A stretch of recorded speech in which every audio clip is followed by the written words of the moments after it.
ये तो चलें, इन्होंने भी सबूत नहीं दिया अभी तक, ठीक है, लेकिन लेकिन सर जो मरियम नवाज साहिबा हैं उनके खिलाफ एक ट्वीट होता है नया पाकिस्तान नामी एक अकाउंट से, उसको उन्होंने फिर रीट्वीट किया। अज़मत बुखारी साहब को कहा कि भाई इस अकाउंट की ज़रा चेक करें, इसको बंद करवाएं, ये झूठी खबरें फैला रहा है, फेक। तो ये तो चलो समझ में आता है कि एक फ़ेक न्यूज़ फैलाने की कोशिश की, उनकी पुरानी वीडियो कैंपेन की जहाज़ की वो लगा दी और कहा कि जी हेलीकॉप्टर में सफ़र हो रहा है। चलिए ये तो फिर मरियम जाने और उनका सर जाने, वो तो उससे निपट सकती है ना। अब ये तो हम कहाँ जाएंगे, एक जमात दूसरी के खिलाफ, एक लीडर दूसरे के खिलाफ, ये तो तमाशा लगा हुआ है ना। और ये सोशल मीडिया जो है इसमें तो पता नहीं लगता किस शख्स ने कहाँ से अपना हिस्सा डाल दिया। और ये तो एक पब्लिक टॉयलेट है, जो आए अपनी गलादत फेंक के चला जाए। तो मरियम भी बहरहाल मरियम भी एक्टिव है। अब तो ये हुआ कल गई सर वो देखिए आप कोट लखपत जेल, जो ट्विटर पे लोगों को शिकायत लोगों की वो सुनती हैं और फिर उसके बाद एक्शन भी लेती हैं। तो कलासरा साहब ने बड़ा कॉलम लिखा हुआ था हमारे रोजनामा दुनिया में कि उन्होंने जो मुजफ्फरगढ़ मियाँ वाली रोड है उसके सिलसिले में ट्वीट किया, और जिसकी तामीर के लिए और जिसकी मरम्मत के लिए इमरान खान साहब सुनने को तैयार नहीं थे। तो नोटिस लिया मरियम ने फौरन और उसके ऊपर कार्रवाई शुरू हुई। इसी तरह मुझे भी एक खातून जो थी उसने कहा कि मेरी ज़मीन जो है वो उसके हक में, मेरे हक में फैसला आ गया खातून मोहतसिब का। अच्छा। और डिप्टी कमिश्नर ने कब्जा दिलाना है।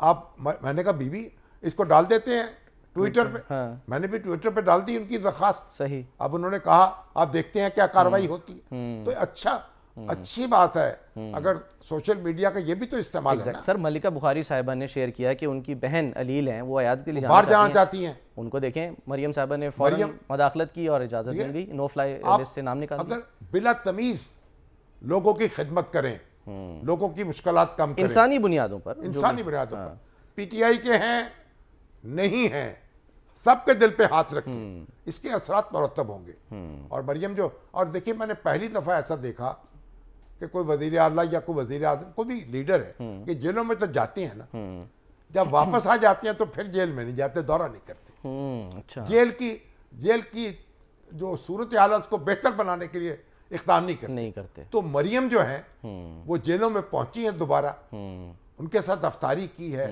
लोगों को, औरतों को गले लगाया है, जो छोटे छोटे जिनको जुर्माने थे, जिनको दियत जिन्होंने देनी थी, वो रकम दिलवाई, वो लोगों से इकट्ठे करके उसके 15 करोड़ रुपए अदा किए हैं, लोग रहा करवाए हैं। और फिर ये है कि जेलों में और कहा है इनको वीडियो कॉल की सहूलत दी जाए। ये जो इक़दामात हैं, जेलों की इस्लाहात होनी चाहिए।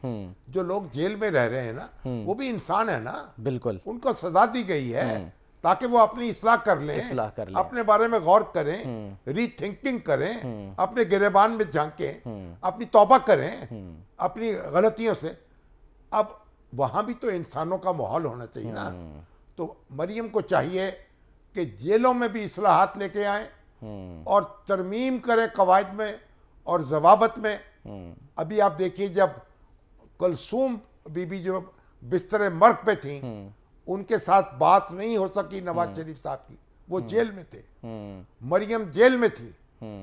अब उन्होंने कहा कि वीडियो कॉल की सहूलत जेलों में मुयस्सर की जाए ताकि लोग एक मुकर्रर ज़ाब्ते के मुताबिक अपने घर वालों से बात कर सकें, राब्ता कर सकें।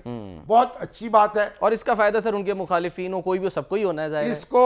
इसको कानून का हिस्सा बना दिया जाए। अच्छा। कवायद और जवाबत में तब्दीली कर दी जाए ताकि हर शख्स जो है उससे इस्तिफादा कर सके, लेकिन और किसी शख्स के साथ ये जुल्म ना हो सके कि उसका राब्ता बिल्कुल घर वालों से टूट के रह जाए। लेकिन सर कानूनी निज़ाम हमारा कैसा है, उस पर मरियम साहिबा ने क्या कहा, ज़रा सुनते हैं, फिर मैं चाहूँगा आप उस पर कमेंट कीजिए। दिखाइए जी मरियम नवाज साहिबा ने क्या कहा।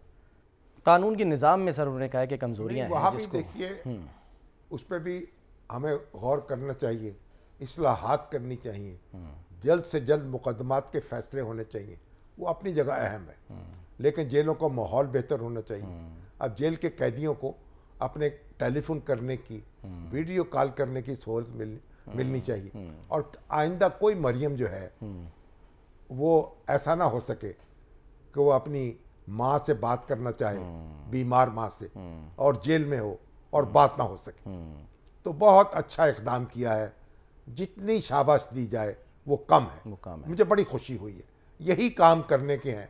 देखिए, आप जब काम करेंगे, इक़दाम करेंगे, तो फिर ही आपकी लेजिटिमेसी कायम होगी, उसी से कबूलियत होगी, उसी से मकबूलियत होगी। एग्जैक्टली सर, एक मुझे मौका मिला था कुछ साल पहले नारा जेल जाने का, हैदराबाद का। यानी वहाँ के खुद आंखों से हालात देखे कि एक एक टॉयलेट को अगर कैदी ने यूज़ करना है तो उसका नंबर शायद 1-2 घंटे के बाद आएगा और उसको चंद मिनट मिलते हैं क्योंकि तादाद कम। तो ये भी चीज़ें जो सहूलियात है, आप सही कह रहे हैं कि ये इसको बहुत सारी चीज़ें, यानी बहुत काम करने का है, गुंजाइश कैदी बहुत ज़्यादा है, जेलें कम हैं। अब तो जेलों में देखें, वो जेलों में एक यहाँ कैपेसिटी जो है जिस बैरक में 100 आदमियों की है, वहाँ 200 ठुसे हुए हैं, 300 ठुसे हुए हैं। आप जेलों को रो रहे हैं, अस्पतालों में आप जाके देख लें, ये चिल्ड्रन अस्पताल देखें, यहाँ एक बेड पे कई एक बेड पर 3-3 बच्चे हैं, 4-4 बच्चे हैं, वो उधर 2-2, 3-3 मरीज लेटे हुए हैं सरकारी अस्पतालों में। जाके देखें। बात यह है कि इन चीजों पे तवज्जो ही नहीं है, सारा काम बस एक दूसरे की टांग खींचने पे है। तो रिसोर्सेज जो हैं, हमारे रिसोर्सेज कम हैं, लेकिन अगर सलीके से इस्तेमाल होंगे तो बहुत तब्दीली आएगी। तब्दीली आनी चाहिए। अस्पताल बनाइए, उनमें फैसिलिटीज दीजिए,